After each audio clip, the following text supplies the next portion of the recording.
Okay, we can back to the questions. Here's a scenario. I came to your house. Your dogs don't know me. Where your dogs will be? Will they meet me at the door? If not, why? And you mentioned that you have French, Presser, you have couple Leicester Guardian dogs, plus Tibetan Mastiff. Tell me who will meet me, who will not, and why. The only dog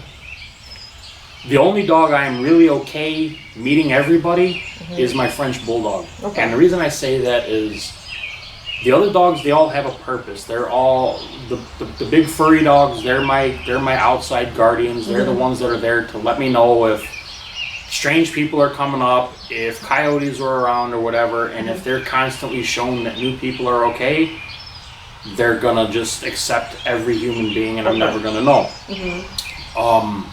The only other dog that I have that would be in the house would be the Pressa, and if you can act accordingly, meaning you ignore the dog, you listen to direction from me, I can let him out, and he'll meet you, and you'll be fine. But it's just easier for me and less stressful for my guest to just leave the dog in his crate. He'll lay in his crate. He won't be mad. He won't bother anybody.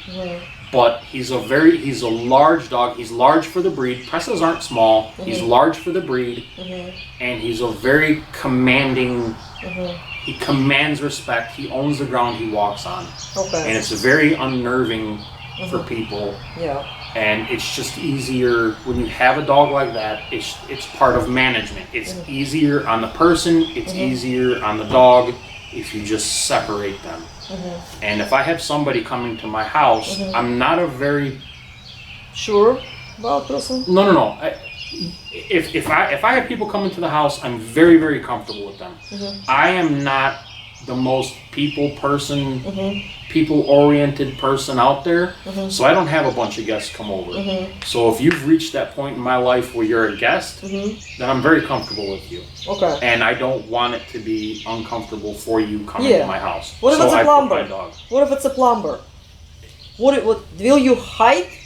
Will you hide the Presser? What do you think? What this plumber is a bad guy? Can you hold him on a leash and maybe follow around? Absolutely. Yeah. I can put him into obedience, and we will go into an obedience routine. And I have done that. I've had air conditioning guys come over at my house in Chicago, and I went into an straight up just obedience routine. Like I just tell the guy, just do your thing. I'm going to be over here working my dog.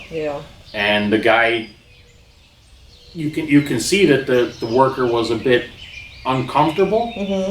But he also was able to see that I had control of this very big dog, so he was able to go about his job. So I try to use every day. I try to find something new to do a training scenario, just to keep proofing everything that the dog has learned up to this point. Again, I want to tell that Pressa Mike has. It's a personal protection dog. It's not a guard dog who guards the territory. It's a dog who protects him. So that's why it's a difference. Okay, we go to the different question. Can you tell from your experience that people have unrealistic expectation from guard breeds? Do you meet a lot of these people in your training and just like a friend circle? Absolutely. All the time? Oh my God, every day. When I was on social media, it was 100, not, but at least a dozen times a day, I would see people saying, I want a Caucasian, and I want to take it to dog parks, and I want it to kill wolves, and I want it to sit with my kids and then attack intruders, or my wife has a beauty salon, and I want to get a great big boar bowl, and I want it to sit in the beauty salon and love everybody, but at the same point, if somebody comes in there angry, I want him to just go and bite this person because he knows how. It's very, very unrealistic. It's very Disney, and I don't mean that anything against Disney, because they put out a beautiful product.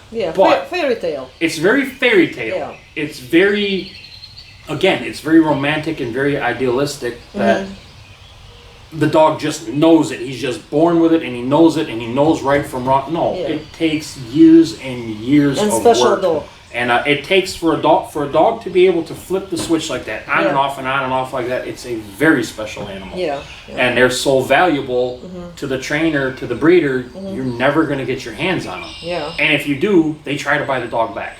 Oh, okay. Yeah, that's fair. Okay. So so we talk about what is it, bodyguard dog. Let's change it a little bit because I didn't mention it before. Give me differences between bodyguard and watchdog. Not a guard dog, bodyguard and watchdog. What I would call a watchdog is, you know what, I'll give you a perfect scenario. When I was growing up, my grandmother, the only dog she liked was Dalmatians. And they would sit in the front window all day long.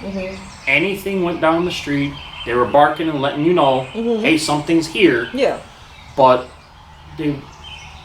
Harmless. she must have had a dozen of them, and I think one of them bit one person one time. Okay. But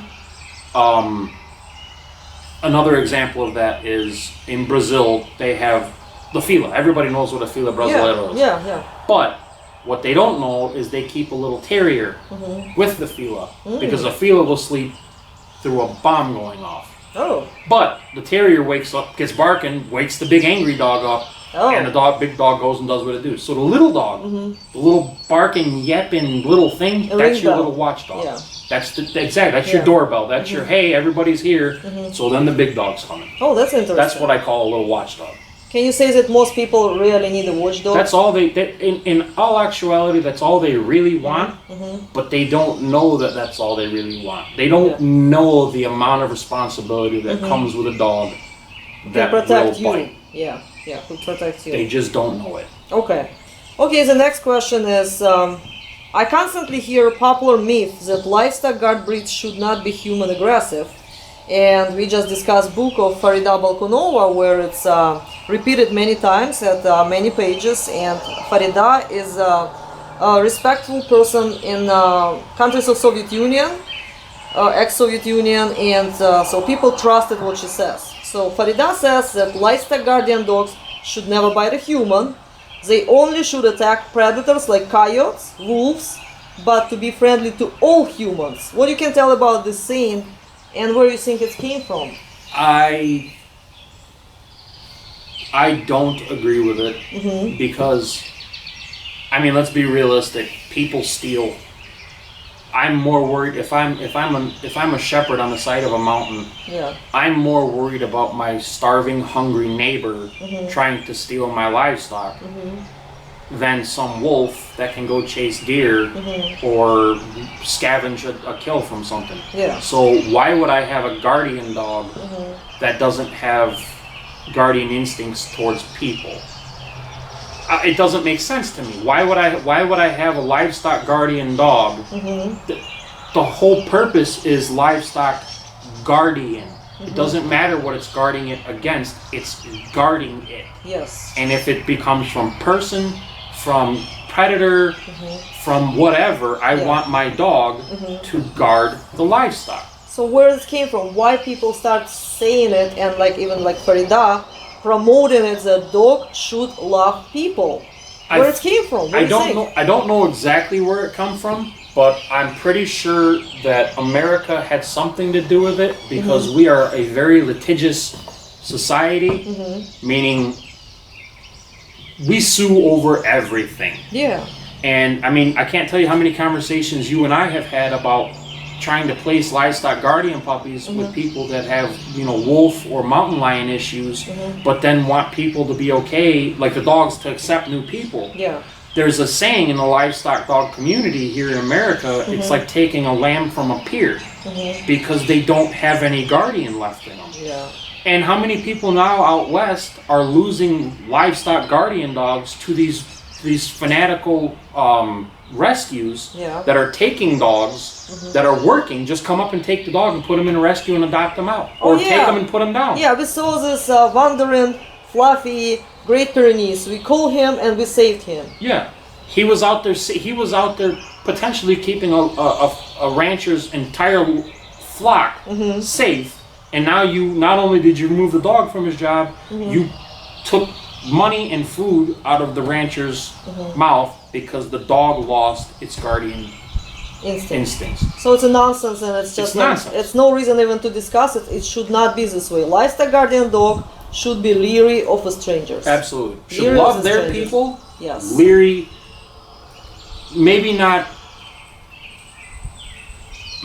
not so outwardly just attack people, but you can't touch me. Don't come over here. I'm gonna bark and raise hell. Don't come over here. Yeah. If you force this, I will bite you. Yeah. But not, oh, I'm just gonna come up and say hi. I don't have, if I wanted that, I would go get a Newfoundland or a Lab or, you know, something like that. And not to discredit them, but they're not guardian dogs. Yeah. I don't want a guardian dog to act like not a guardian dog. What's the point? I don't know. It's constantly coming in. So let's talk about French ring, Belgian ring, Shetland, because some people calling me and they said we want to get a Central Asian Shepherd puppy from you, and we want to involve him in this type of sport. Do you think it's a good idea, or better tell them to get another breed? No, it's a terrible idea for any natural dog. Livestock guardian dogs, we'll just stick to them. Livestock guardian dogs are very independent. They're very independent thinkers and work. When I say work, having to guard against a wolf or whatever is a very stressful thing for them. Yeah. It's very taxing on their bodies, very taxing on their mind.